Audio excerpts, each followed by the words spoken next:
kita bakal nge-review apa ya? Kayaknya sih gue bakal nunjukin ke kalian mobil 200 jutaan, manual, diesel aja. Ikutin terus, ayo. Nah, ini dia mobilnya. Sekarang kita bakal nge-review mobil ini. Gimana sih spesifikasi mobilnya? Ikutin terus sampai habis. Let's go. Like you, be strong to hold the powers of the sun. Oke, kita mulai dari bagian depan. Kalian bisa ngelihat grillnya ini 2014 itu udah barong. Dimana kalau untuk grill barong itu dia udah lebih besar. Nah, sekarang kita masuk ke bagian lampu-lampu nih. Untuk bagian lampu kalian bisa ngelihat sendiri mikanya udah untuk desainnya mikanya udah mika putih ya. Sennya tuh warna kuning standar biasa. Lampunya itu masih pakai lampu bohlam. Warnanya warna kuning juga. Nah, sekarang kita masuk ke bagian fog lamp. Dia sekarang udah punya fog lamp. Dia fog lampnya pun masih memakai lampu warna kuning juga. Oke, sekarang kita masuk ke bagian bawah nih, kaki-kaki. Pertama gue pengen ngebahas velgnya dulu. Velgnya itu dia pakai ring 15. Nah, untuk bannya itu dia memakai Bridgestone dengan ukuran tuh 205 65 rata di semua bagian velgnya. Nah, untuk disc brake-nya sendiri dia udah memakai cakram di depan dan disc brake-nya itu cakramnya itu cuma untuk di bagian depan dan untuk di bagian belakang masih tromol.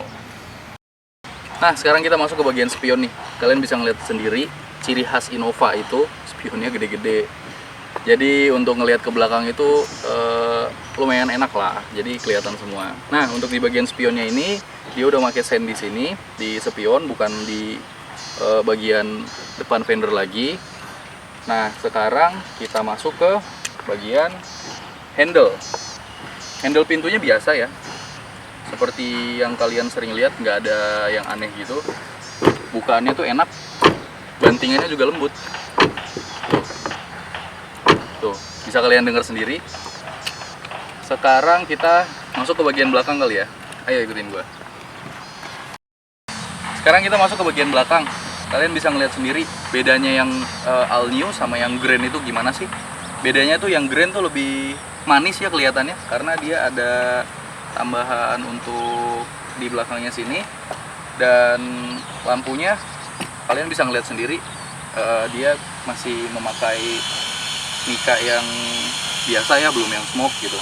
Untuk di stop lampnya, untuk di sennya dia masih pakai yang biasa juga. Sama lampu mundurnya juga dia pakai biasa.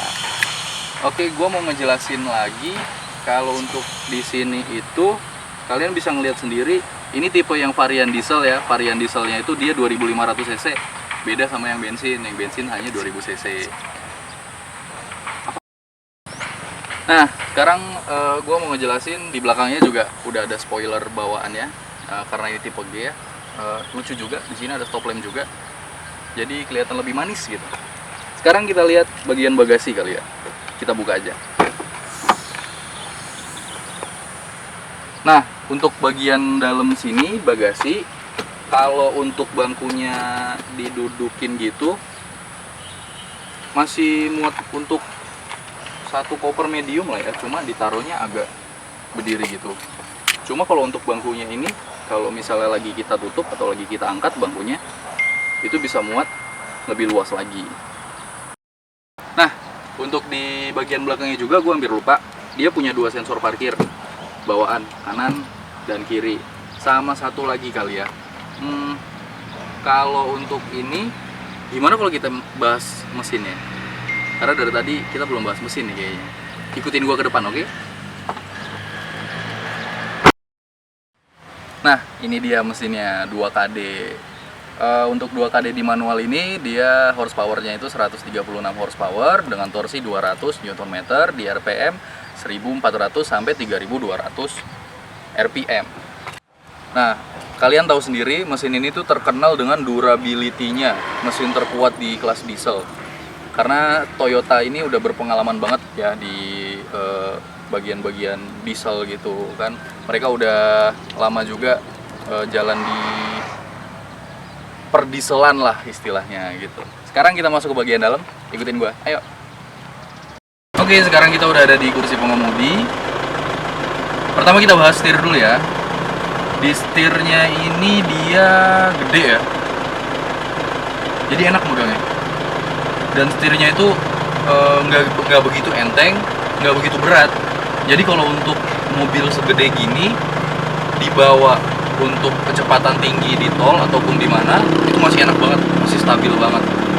Nah, kalian bisa ngeliat sendiri. Sekarang gue nih lagi ada di varian manualnya, manual diesel. Manualnya itu enak banget, maksudnya tinggi gitu handle-nya, jadi kita ngegapainya itu gampang.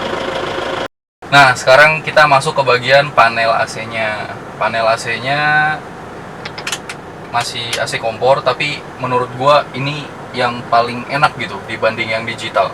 Karena yang digital agak ribet banget sih buat ngatur-ngaturnya. Kalau ini kan tinggal putar-putar doang.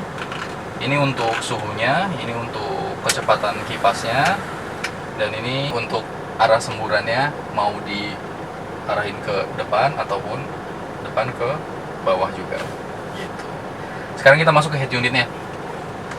Ini kalian bisa ngeliat sendiri, ini udah bawaannya ya, tahun 2014.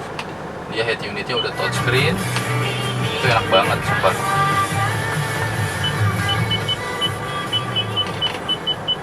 Dari sentuhan-sentuhannya itu masih enak banget. Tahun 2014 ini udah mewah banget sih di tahunnya ya gitu. Nah, Innova ini selain luas, dia juga terkenal dengan banyak ruang penyimpanannya. Contohnya, di bagian dashboard sebelah kiri itu kita bisa nemuin 2 ruang penyimpanan. Ini yang atas cukup luas ya. Kalian bisa naruh tas kecil di sini, dan ada juga di bagian bawahnya. Tuh. Cukup luas juga. Kalian juga bisa naruh beberapa tas kecil di situ. Dan kita ngelihat bagian tengah, dia masih ada ruang penyimpanannya juga loh. Dan ini cukup luas. Kalian tuh bisa naruh, ya kalau misal kalian suka bawa bekal, kotak-kotak makan ataupun air-air mineral gitu, kalian bisa taruh di sini. Dan ada lagi di depan nih, yang kalian lihat ada 2 tempat cup holder juga, kanan kiri juga ada. Jadi tuh ini mobil enak banget sebenarnya kalau untuk perjalanan jauh, karena kalian bisa naruh perbekalan makanan kalian untuk dimakan di jalan. Nah, sekarang kita masuk ke bagian tengah nih. Kalian bisa ngeliat sendiri, ini posisi paling nyaman menurut gua ya, menurut gua pribadi. Karena kalian bisa ngeliat, legroomnya itu masih lega banget.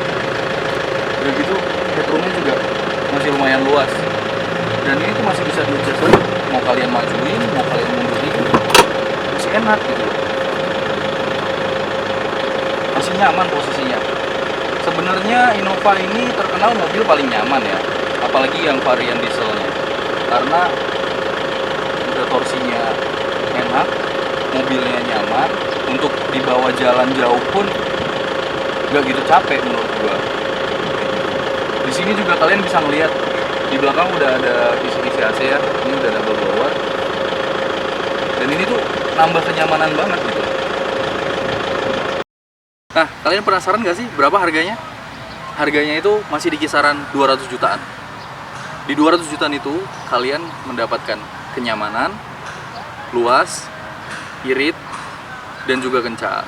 Nah, kalau kalian berminat untuk meminang mobil ini atau membeli mobil ini, kalian bisa hubungi nomor di deskripsi di bawah, atau nanti gue kasih di akhir video. Sekian dari gue, terima kasih, dan jangan lupa subscribe, like, dan komen. Bye-bye!